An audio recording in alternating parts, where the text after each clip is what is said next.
अब जयेश हरदा विधानसभा से निर्दलीय विधायक विधानसभा चुनाव लड़ रहे हैं, उस पर आपका क्या कहना है? सबसे पहले तो आपके चैनल के सभी दर्शकों को धन्यवाद और हरदा के सभी दर्शकों को धन्यवाद। मैं सबसे पहले तो अपना परिचय दे दूं, परिचय के बाद में अपनी आगे चर्चा बढ़ाएंगे। मेरा नाम है राजेश कर्मा, जयेश जिला उपाध्यक्ष हरदा। मेरा वर्तमान निवास ग्राम पंचायत बेड़ी, तहसील हंडिया, जिला हरदा का मूलतः निवासी हूँ और मुझे जयेश संगठन और आदिवासी समाज के वर्गों ने और एससी वर्ग ने मिलकर सपोर्ट किया है कि आप विधानसभा चुनाव लड़िए और हम आपका सपोर्ट करेंगे। इसी के मद्देनज़र रखते हुए हमारी एक बैठक हुई। बैठक में ये सब निर्णय लिया गया, तो उन्हीं के निर्णय से मैं इस बार हरदा विधानसभा 135 में उम्मीदवारी जता रहा हूँ अपनी। क्या क्या मुद्दा रहेगा आपका? मेरा मेन मुद्दा रहेगा शिक्षा, बेरोजगारी और सड़क, पानी, बिजली, ऐसी कई मूलभूत सुविधाएं हैं जो आज तक ग्रामीण अंचलों में नहीं पहुंच पाई। और ग्रामीण अंचलों में जैसे स्कूल की बात करें तो हमारे ग्रामीण अंचलों में ऐसी स्कूल हैं जहां पर उनके छत भी बारिश आती है तो पूरे बिल्डिंग में पानी गिरता है। बच्चों को मजबूरन कहीं ना कहीं बाहर बिठा के पढ़ाया जाता है या फिर छुट्टी कर दी जाती है। तो एक तो शिक्षा पे सबसे पहला फोकस तो मेरा शिक्षा पे रहेगा। शिक्षा अगर बच्चे अच्छे पढ़ाई करेंगे तभी तो आगे बढ़ेंगे। और वर्तमान सरकार की नीति है कि 8वीं तक डायरेक्टली हर बच्चे को पास कर दो और बाद में वो आगे जाके फेल होता है। सीधी सी बात है, फेल होता है तो फिर वो आगे कुछ कार्य कर नहीं पाता और रहा तो उसको मजबूरी में या तो बरसुत करना पड़ता है या ढोर बकरी चराना पड़ता है। जी, हाल ही में भाजपा से सुरेंद्र जैन जी ने इस्तीफा दिया, उसके ऊपर आपका क्या टिप्पणी? देखिए, सुरेंद्र जी ने अगर इस्तीफा दिया तो उसका कोई रीजन होगा। उसका रीजन तो मुझे कंफर्म नहीं है कि किस कारण से रीजन दिए, मगर कहीं ना कहीं उन्हें मुझे सुनने में आया है, मैंने सोशल मीडिया के जरिए देखा तो कहीं ना कहीं वो प्रताड़ित हो रहे थे। इसके चक्कर में उनने इस्तीफा दिया और उसकी अधिक जानकारी तो सुरेंद्र जी जैन दे सकते हैं। मैं तो अभी उनके बारे में क्या बता सकता हूँ। कांग्रेस में भी एक सोशल मीडिया पे वीडियो आया था कि कांग्रेस प्रत्याशी जो हैं उनका पुतला दहन किया गया, उस पर आपका क्या कहना है? देखिए, आज जनता कहीं ना कहीं विकास चाहती है और विकास चाहती है। कांग्रेस भी चाहती थी कि माननीय श्री दोगने जी को ना टिकट मिले और कोई नए चेहरे को मौका मिले, क्योंकि दोगने जी को एक बार विधायक बना के देख लिए यहाँ की जनता ने।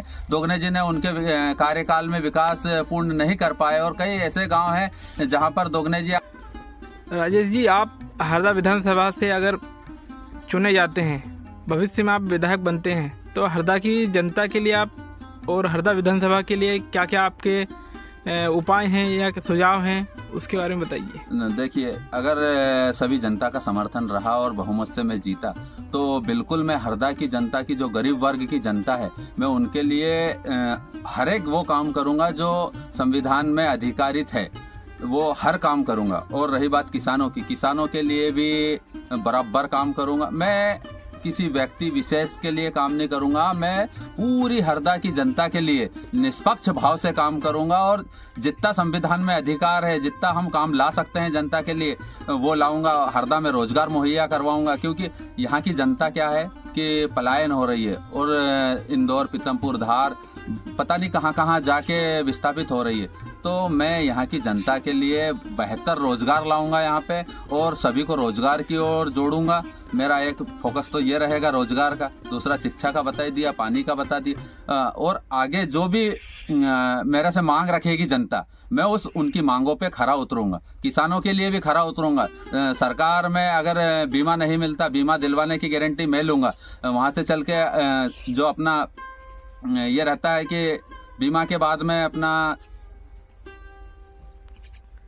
जो फसलों का अनुदान मिलता है, अनुदान भी मैं पर्याप्त दिलवाऊंगा। जैसे अभी खाद ढंग से किसानों को नहीं मिल पा रहा है, खाद की मारामारी चल रही, दवाई डबल रेट में बेची जा रही है। अगर हम विधायक बनते हैं तो जनता का बिल्कुल मैं भरपूर सहयोग करूंगा। और मैं सभी जनता से अपील करता हूं कि आपने राजाओं को तो कई बार विधायक बना दिए, मगर इस बार आप इस गरीब के बच्चे को एक बार मौका देके देखिए, हो सकता है कि मैं आपकी पूरी मदद कर पाऊं। राजेश जी, टिमरनी विधानसभा से जयेश के 2 प्रत्याशी सामने आ रहे हैं, उस पर आपका क्या कहना है? देखिए मैं वहाँ टिमरनी की विधानसभा की ज़्यादा बात नहीं कर पाऊंगा। क्यों नहीं कर पाऊंगा? क्योंकि मैंने वहाँ पे दोनों को समझा के देख लिया, मगर वो कहीं ना कहीं आपसी मतभेद के चक्कर में समझने को तैयार नहीं है। मगर उसमें भी सुलह हो जाएगा जल्दी। हमारी बात चल रही है, उच्च लेवल पे भी बात चल रही है, बहुत जल्द वहाँ पे भी सुलह होने वाला है। मगर बैठते तो हैं। मैं दोगने जी से आपके चैनल के माध्यम से बोलना चाहता हूं कि माननीय महोदय जी, आप भी 5 साल विधायक थे, तो आपने गरीब वर्गों को ध्यान नहीं दिया और आज भी शिक्षा, स्वास्थ्य, रोजगार ऐसे कई मुद्दे थे। आपको एक बार मौका दी थी जनता ने, मगर आप वो मौके में फेल हुए।